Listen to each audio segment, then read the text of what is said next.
बिस्मिल्लाहिर्रहमानिर्रहीम। अज़ीज़ तलबा व तालिबात, अस्सलामुअलैकुम। मैं हूं आपका chemistry teacher Ehsan Afroz, class नहम केमिस्ट्री, बाब नंबर 1। आज हम पढ़ेंगे कीमियाई फार्मूला किसे कहते हैं और कीमियाई फार्मूला को कैसे मालूम किया जा सकता है। तो आइए चलते हैं क्लास बोर्ड की तरफ। कीमियाई फार्मूला, कीमियाई फार्मूले की तारीफ़ समझेंगे सबसे पहले, फिर मिसाल देखेंगे और फिर हम आज ये भी समझेंगे कि किस तरह से कीमियाई फार्मूला किसी कंपाउंड के लिए लिखा जाता है।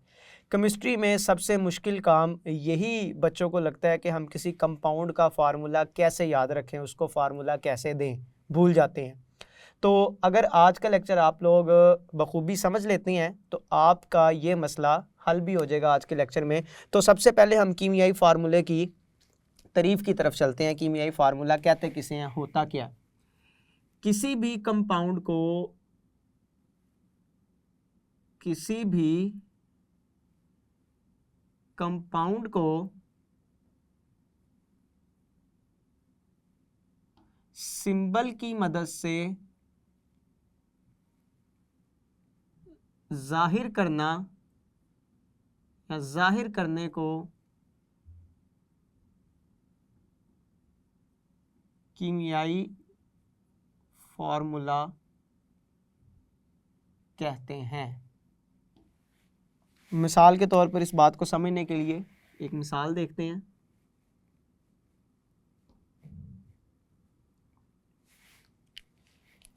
हमारे पास एक कंपाउंड है सोडियम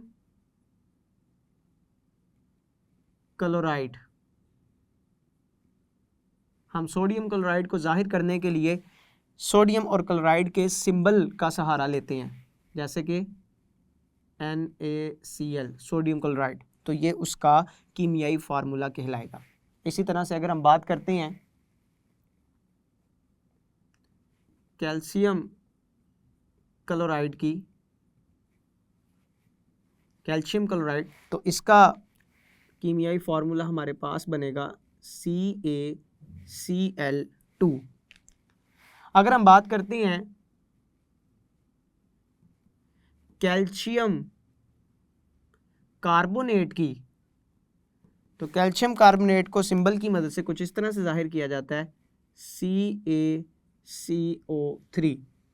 तो ये हमारे पास मुख्तलिफ कंपाउंड्स हैं जिनको हम उनके सिंबल की मदद से जाहिर करते हैं और सिंबल की मदद से किसी भी कंपाउंड का इजहार, ये क्या कहलाता है, कीमियाई फार्मूला कहलाता है। अब देखते हैं कि वो कौन से तरीके हैं जिनकी मदद से हम कीमियाई फार्मूला मालूम कर सकते हैं किसी कंपाउंड का। तो कंपाउंड का कीमियाई फार्मूला मालूम करने का तरीकाकार समझते हैं। कंपाउंड का कीमियाई फार्मूला मालूम करने का तरीका।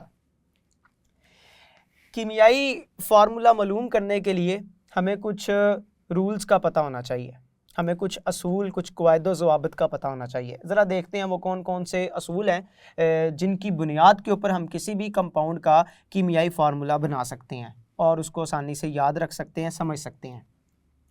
सबसे पहले तो पहले नंबर पर जो आपने बात याद रखनी है वो क्या है कि दो एलिमेंट्स के कंपाउंड लिखते हुए दो एलिमेंट्स के सिंबल को इस तरह लिखा जाता है कि पॉजिटिव चार्ज आयन बाएं जानिब और नेगेटिव चार्ज आयन दाएं जानिब रखे जाते हैं। ये पहला असूल आपने याद रखना है किसी भी कंपाउंड का कीमियाई फार्मूला बनाते हुए कि एक कंपाउंड अगर दो एलिमेंट्स के ऊपर मुश्तमिल है तो दोनों एलिमेंट्स के जो सिंबल होंगे उनको लिखते हुए उस दो एलिमेंट्स का जो पॉजिटिव हिस्सा होगा, जो पॉजिटिव चार्ज होगा, उसको बाएं जानिब लिखा जाएगा, मतलब पहले लिखा जाएगा। जो नेगेटिव हिस्सा होगा उसको दाएं जानिब यानी कि बाद में लिखा जाएगा। मिसाल के तौर पर ये सोडियम क्लोराइड है। सोडियम क्लोराइड में हम जानते हैं कि सोडियम ये पॉजिटिव चार्ज रखता है जबकि क्लोराइड नेगेटिव चार्ज रखता है। तो अगर मैंने सोडियम क्लोराइड का फार्मूला बनाना है, कीमियाई फार्मूला बनाना है सोडियम क्लोराइड का, तो मैं जानता हूं कि दो एलिमेंट्स हैं सोडियम और क्लोराइड। सोडियम के ऊपर चार्ज होता है पॉजिटिव, तो इसको लिखते हुए मैं सोडियम वाले हिस्से को बाएं जानिब लिखूंगा, पहले लिखूंगा, और नेगेटिव आयन वाले हिस्से को बाद में लिखा जाएगा, क्लोराइड को बाद में यानी कि दाएं जानिब लिखा जाएगा। इसी तरह से अगर मेरे पास कंपाउंड है कैल्शियम क्लोराइड, तो इसमें कैल्शियम ये पॉजिटिव आयन है, इसके सिंबल को मैं पहले बाएं जानिब लिखूंगा, और जो मेरे पास नेगेटिव आयन है क्लोराइड, इसके सिंबल को मैं बाद में दाएं जानिब लिखूंगा। इसी तरह से अगर मैं कैल्शियम कार्बोनेट की बात करता हूं या पोटाशियम कार्बोनेट की बात करता हूं, तो उनमें कैल्शियम या पोटाशियम को पहले बाएं जानिब लिखा जाएगा जबकि कार्बोनेट को दाएं जानिब बाद में लिखा जाएगा। क्योंकि पहला असूल हमें यह बताता है कि दो एलिमेंट्स के सिंबल को ऐसे जाहिर करना है कि जो पॉजिटिव चार्ज होगा वो बाएं जानिब यानी कि पहले, जबकि जो नेगेटिव चार्ज होगा वो दाएं जानिब यानी कि बाद में लिखा जाएगा। इसके बाद क्या किया जाएगा? दूसरे नंबर पे दोनों आयंस की वैलेंसी को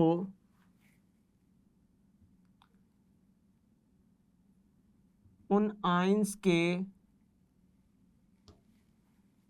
सिंबल के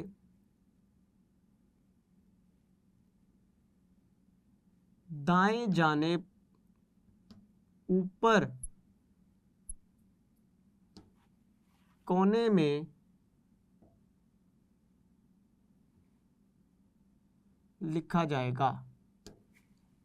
ये दूसरी बात जो यहाँ पे याद रखने वाली है कि हम क्या करेंगे, पहले हमने जिस कंपाउंड का कीमियाई फार्मूला बनाना है उस कंपाउंड का पॉजिटिव चार्ज, उस कंपाउंड का पॉजिटिव आयन ये पहले लिख दिया, नेगेटिव आयन बाद में लिख दिया। दूसरा काम क्या करना है, अब हमने उन आयंस की वैलेंसी को जाहिर करना है। और वैलेंसी को कैसे जाहिर करेंगे? उस वैलेंसी को जाहिर करने के लिए हम जो भी वैलेंसी होगी उसको सिंबल के दाएं जानिब ऊपर वाले कोने में लिखा जाएगा। जैसे मैं अगर बात करता हूँ सोडियम क्लोराइड की, तो पहले मैंने लिख दिया सोडियम को, फिर मैंने लिख दिया क्लोराइड को। सोडियम की वैलेंसी 1 होती है प्लस जमा 1, तो इसको मैं इसके सिंबल के ऊपर दाएं कोने के ऊपर लिखूंगा, और क्लोराइड की वैलेंसी को क्लोराइड के दाएं कोने सिंबल के ऊपर लिखा जाएगा, क्लोराइड की वैलेंसी -1 जबकि सोडियम की वैलेंसी प्लस जमा 1, इस तरह से लिखी जाएगी। इसी तरह से अगर मैं कैल्शियम क्लोराइड की बात करता हूं तो पहले कैल्शियम लिखा जाएगा, फिर क्लोराइड लिखा जाएगा, फिर इनकी वैलेंसी को ऊपर दाएं कोने के अंदर दाएं जानिब ऊपर कोने में जाहिर किया जाएगा। कैल्शियम की वैलेंसी -2, क्लोराइड की वैलेंसी -1।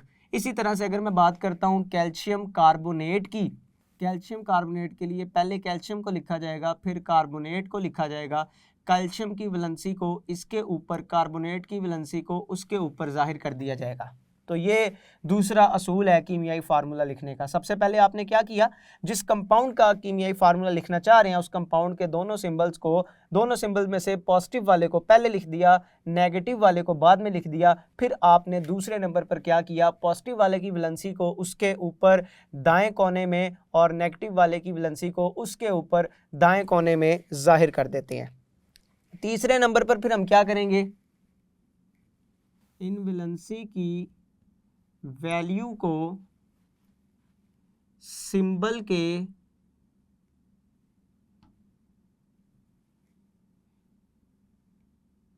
निचले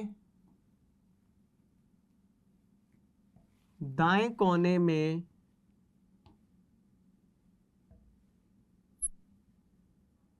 क्रॉस एक्सचेंज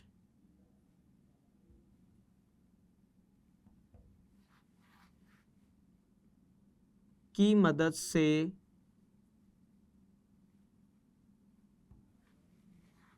लाया जाएगा।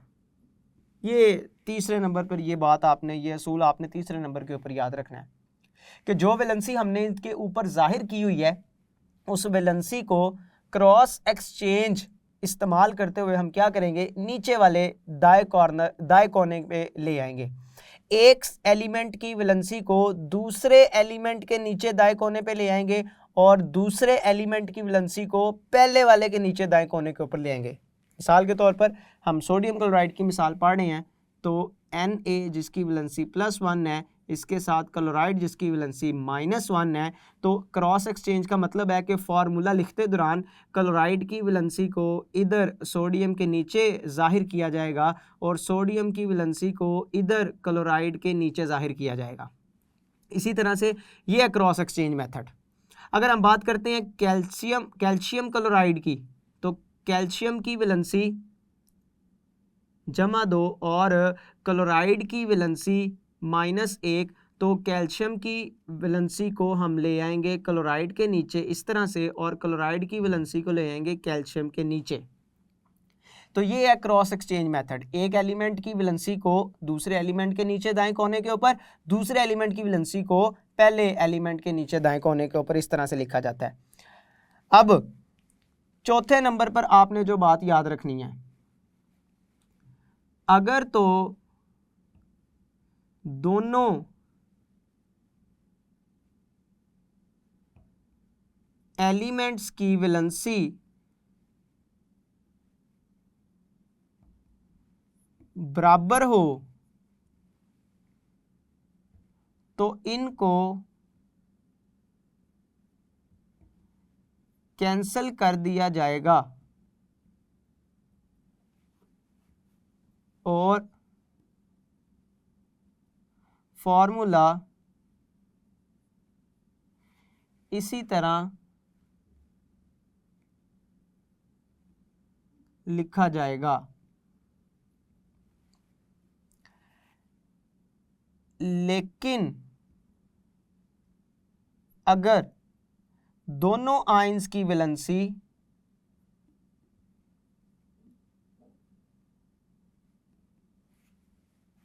एक दूसरे से मुख्तलिफ हो तो इसे कैंसिल किए बगैर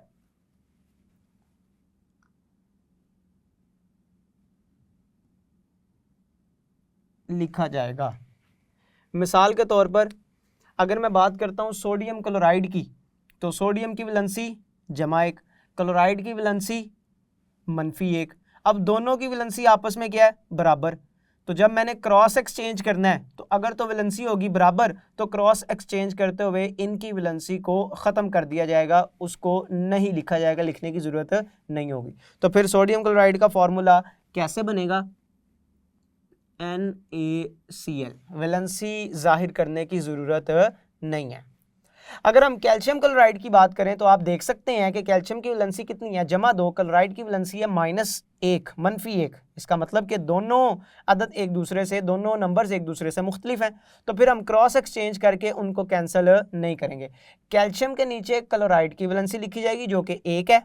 सिंबल लिखने की ज़रूरत नहीं होती, ये साइन लिखने की ज़रूरत नहीं होती, 1 लिखेंगे। और कैल्शियम के नीचे 1 लिखें या ना लिखें, इससे मुराद है कि कैल्शियम 1 मौजूद है, तो कैल्शियम इसी तरह से लिखा जाएगा। जबकि क्लोराइड के नीचे कैल्शियम की वैलेंसी को जाहिर किया जाएगा। तो कैल्शियम की वैलेंसी 2 थी जो क्लोराइड के नीचे लिखी जाएगी, क्लोराइड की वैलेंसी 1 थी जो कैल्शियम के नीचे होगी, और यहाँ पर 1 लिखने की ज़रूरत नहीं है। Ca इस बात को जाहिर कर रहा है कि एक कैल्शियम मौजूद है। अगर हम बात करें कैल्शियम कार्बोनेट की, तो कैल्शियम कार्बोनेट, कैल्शियम की वैलेंसी +2, इसमें कार्बोनेट की वैलेंसी -2, तो यहाँ भी वैलेंसी दोनों की क्या है, एक जैसी। तो जब क्रॉस एक्सचेंज करने लगेंगे तो क्रॉस एक्सचेंज करते दौरान हम क्या करेंगे, इनकी वैलेंसी चूँकि एक जैसी है तो दोनों को कैंसिल कर देंगे और फॉर्मूला क्या आएगा, कैल्शियम कार्बोनेट।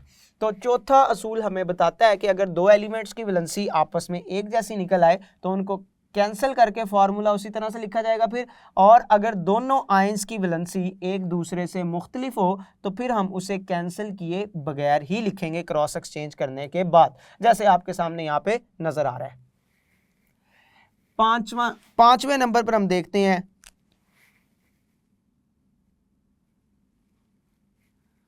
अगर कोई आयन दो या दो से ज्यादा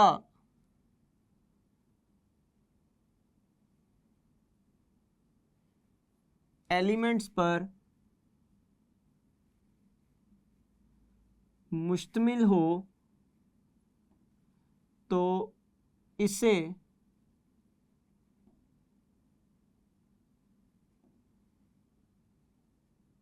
रेडिकल कहते हैं। अगर कोई आयन दो या दो से ज्यादा एलिमेंट्स के ऊपर मुश्तमिल है तो इसको रेडिकल का नाम दिया जाता है।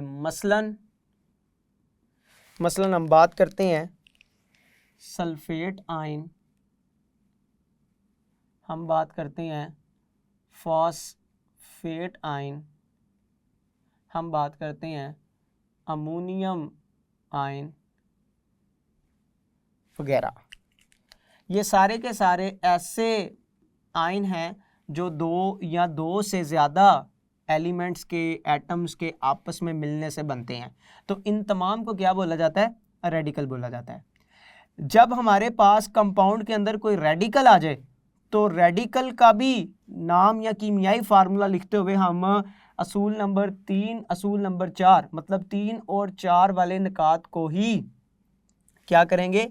इन्हीं को ही फॉलो करेंगे। 3 और 4 वाले निकात के मुताबिक ही इन रेडिकल्स का भी नाम दिया जाएगा। इन रेडिकल्स को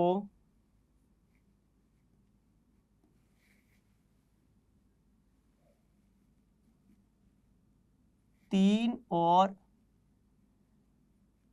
4 निकात के मुताबिक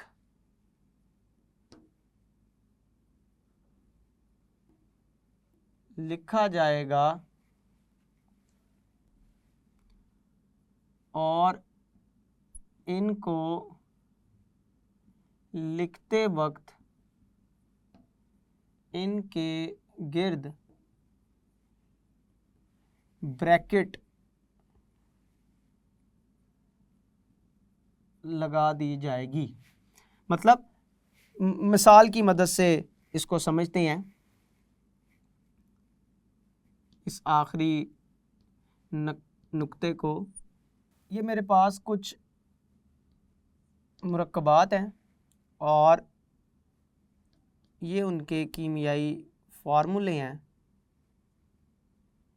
देखते हैं ज़रा कि अगर हमारे पास किसी मुरक्कब के अंदर रेडिकल आ जाए तो उसको कैसे कीमियाई फार्मूला दिया जाता है। मिसाल के तौर पर मेरे पास एक कंपाउंड है जिसका नाम है एल्युमिनियम सल्फेट। तो सल्फेट एक रेडिकल है, तो पहले मैं एल्युमिनियम लिखूंगा, फिर सल्फेट लिखूंगा, और मैंने अभी ऊपर बताया कि रेडिकल को ब्रैकेट के अंदर लिखा जाएगा। एल्युमिनियम की वैलेंसी होती है +3, इसकी वैलेंसी को सल्फेट के नीचे, और सल्फेट की वैलेंसी होती है -2, तो इसकी वैलेंसी को एल्युमिनियम के नीचे। तो ये मेरे पास एल्युमिनियम सल्फेट का कीमियाई फार्मूला बनेगा। इसी तरह से एक और एग्जाम्पल, एक और मिसाल है हमारे पास कैल्शियम फॉस्फेट।